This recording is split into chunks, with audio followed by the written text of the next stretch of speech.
it's not every day that I come into a conference room and run into Cold Chamber, especially after all these years that you guys kind of went away, came back last year really strong. But now the real comic is coming with Rivals, an album that I think is gonna I think reinsert new metal into metal. I think there's bands that have been trying to do different things ever since you guys stopped doing your thing. But I think it's time for a new Cold Chamber album that I think is gonna take a lot of heads and spin them around. Right on. Yeah, I mean, it is time for a new Cold Chamber record, but I don't think new metal ever went away. I mean, Slipknot, arguably one of the biggest bands in the world, about as new metal as it gets.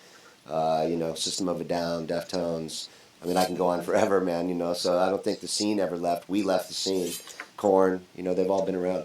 It's just going to be good for people to hear this record. We don't expect a throwback 90s new metal record by any means.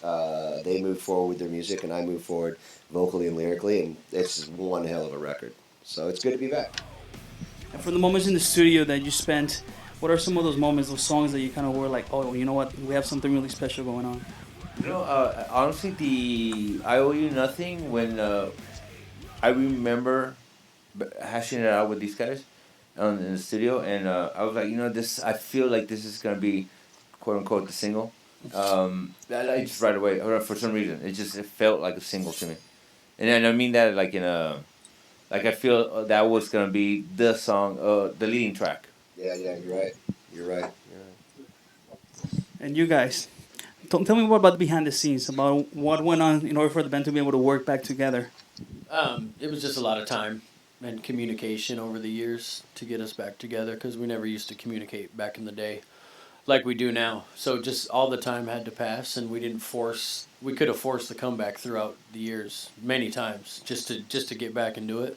So we just took a lot of time and patience and became friends, and it all just kind of snowballed after that into the writing, and we wrote frantically towards the end, and it just happened every day. It just worked out perfectly. A lot of people don't know that we actually were talking in 2009, and they were throwing tracks back and forth to me about us doing something. So it just took years of just talking and working stuff out and hashing out tunes and hashing out relationships, and now you've got the bond is stronger than ever, friendship wise and musically. We've been incredibly tight on stage. And as friends, we've got everything worked out. We know who each other is, and nobody pushes buttons, and it's a good thing. Would you say that you reached that maturity level? I mean, not necessarily like, because this music does keep you young, but as far as like the communication between you guys? Yeah, 100%. I mean, Meegs is married. Mike is basically married with a kid. And Nadja is still not married. I'm up for grabs. Yeah, up for grabs. I mean, it's been a wonderful thing. I mean, Mike said it best in some interview about a month ago. It's like, we never used to text back and forth and just laugh our asses off. And like, now that's what we do. I find myself when we're off tour, we're all texting and just literally it's LOL. I mean, there's nothing to say other than OMG and OLL. So it's really cool, Great vibe. A great vibe, absolutely. And that's what music has to be anyway. So Otherwise, why bother doing it? Otherwise, why bother doing it? And they did one hell of a record. And when I first started getting the demos, I was so fucking impressed that I didn't want to start writing until I got the whole material, the whole bulk of the material. And they all came to the table individually, and you can hear the sonic differences between each one of them. You know it's Mike on drums by his cadence and by what he does. You know it's Nadja by her playing and by her skill and her sound, and you definitely know it's Meegs because there's nobody that works soundscapes like that with a guitar other than probably Morello from Rage. I mean, really. So I would put him with that kind of a caliber of a guy. A lot going on. But I mean that, I mean, he really knows how to affect a record and infect a record with sonic sounds with this crazy shit he does. It's like space shit. Yeah, it's nuts. It's funny. I've seen some of the behind the scenes stuff of Mark Lewis, our producer, watching him try to set up all these pedals and make them go into each other. Mark's just like, what the hell are you doing? And he's telling him he's making no sense at all. But in the end, it sounds that never happened. He had pedals that were prototypes that have never been used, and he's just weird in his head. And it all came out. Everything complements each other really well.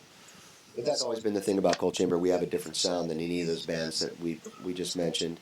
And we can listen to everything from heavy stuff to Bauhaus. We've always had a dark, gothic thing to go along with our heavy thing.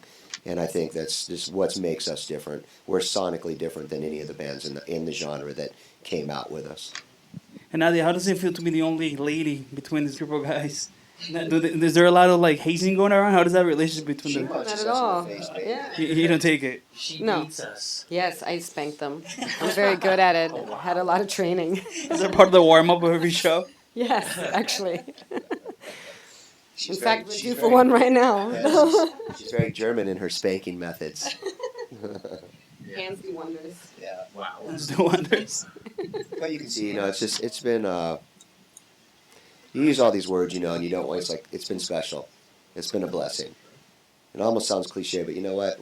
How many times, and I say this in every interview, how many times you get to come around 13 years later and say to somebody, hey, I miss you, I love you.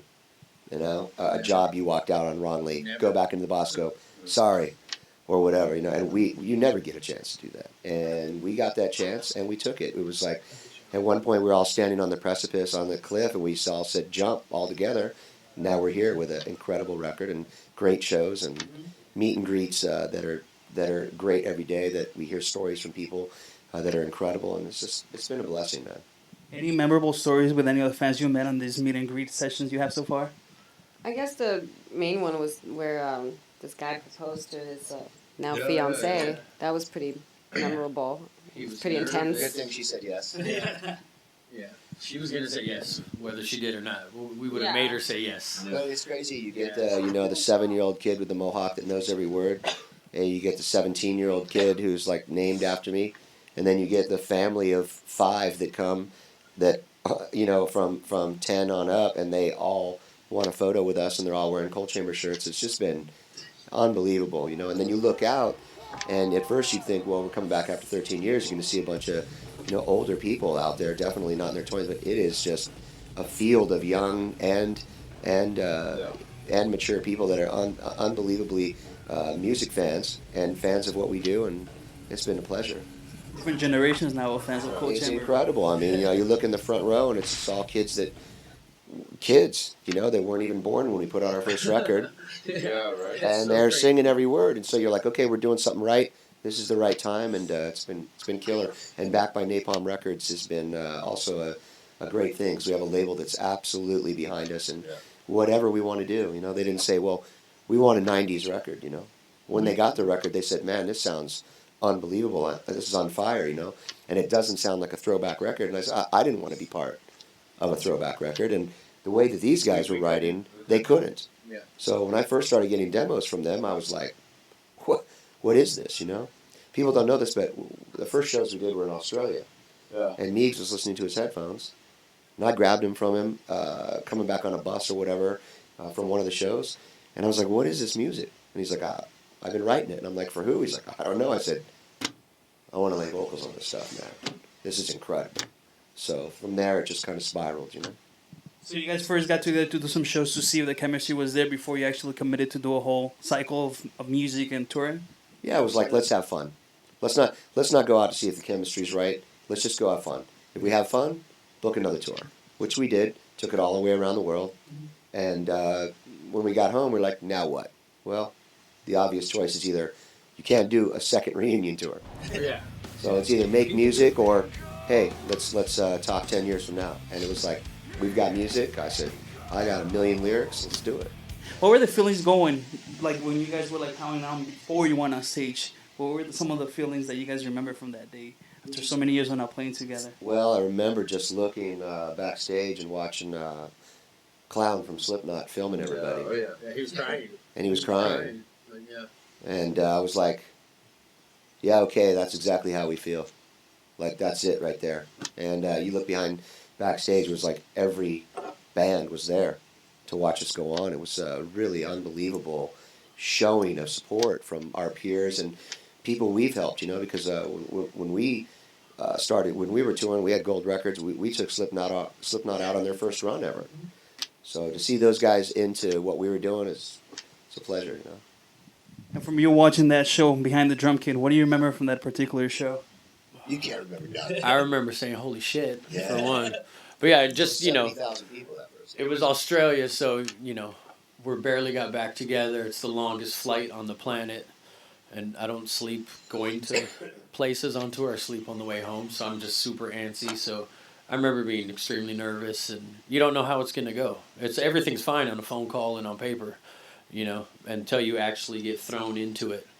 You don't know how the chemistry is gonna be and all that stuff. And I think we all said it felt like we never left. Yeah.